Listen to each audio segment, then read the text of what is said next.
ഇന്ന് ഞാൻ ഉണ്ടാക്കാൻ പോകുന്നത് ഒരു ഉള്ളിവടയാണ്. അതിന് ഞാൻ എടുത്ത സാധനങ്ങൾ ഓരോന്നായി പറയാം. 3 സവാള മുറിച്ചത്, 1 കഷ്ണം ഇഞ്ചി മുറിച്ചത്, 2 പച്ചമുളക് മുറിച്ചത്, കുറച്ച് കറിവേപ്പില.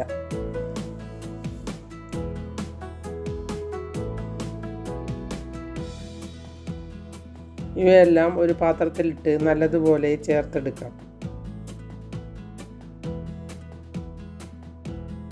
1/2 ടീസ്പൂൺ ഉപ്പ് ഇതിലേക്ക് ഇട്ട് കൊടുക്കാം.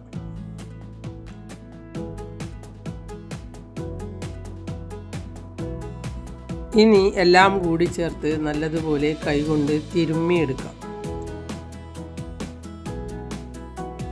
സവാള നല്ലതുപോലെ തിരുമ്മിയ ശേഷം അരമണിക്കൂർ നേരം മാറ്റി വയ്ക്കാം. 3 ടേബിൾ സ്പൂൺ കടലപ്പൊടി, 3 ടേബിൾ സ്പൂൺ മൈദപ്പൊടി, 1 ടേബിൾ സ്പൂൺ അരിപ്പൊടി, ഇവയാണ് ഞാൻ എടുത്തത്. അരമണിക്കൂർ നേരം മാറ്റി വയ്ക്കുന്നത് അതിൽ നിന്ന് വെള്ളം ഇറങ്ങാനാണ്.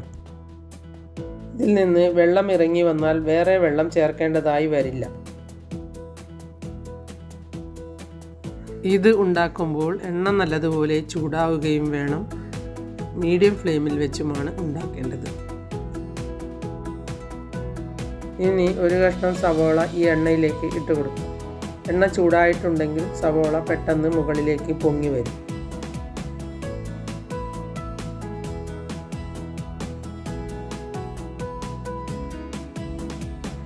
അപ്പോൾ എണ്ണ നല്ലതുപോലെ ചൂടായി എന്ന് മനസ്സിലായാൽ അതിലേക്ക് കുഴച്ച് വെച്ച ഉള്ളിയുടെ കൂട്ട് ഒരു ബോൾസ് ആക്കി ഒന്ന് ചെറുതായി പരത്തിയ ശേഷം എണ്ണയിലേക്ക് ഇട്ട് കൊടുക്കാം. സ്റ്റൗ മീഡിയം ഫ്ലെയിമിലേ വെക്കാവൂ.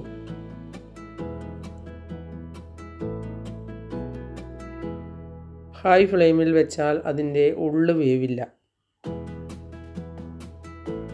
ഇനി ഓരോന്നായി പരത്തി ഇതിലേക്ക് ഇട്ട് കൊടുക്കാം.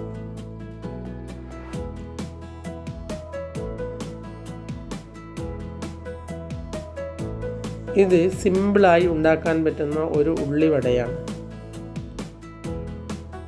ഉള്ളിവട ചൂടോടുകൂടി കഴിക്കുന്നത് തന്നെയാണ് നല്ലത്.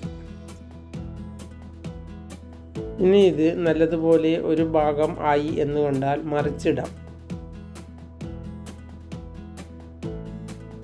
മറിച്ചിട്ട ശേഷം 2 ഭാഗവും റെഡിയായി എന്ന് കണ്ടാൽ നമുക്ക് എണ്ണയിൽ നിന്ന് മാറ്റാം.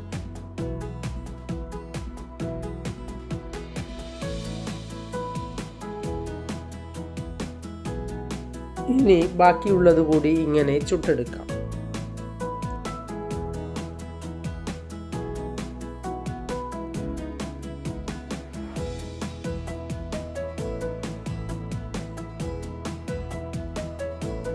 എൻ്റെ വീഡിയോ ഇഷ്ടപ്പെട്ടുവെങ്കിൽ ലൈക്ക് ചെയ്യാനും സബ്സ്ക്രൈബ് ചെയ്യാനും മറക്കരുത്.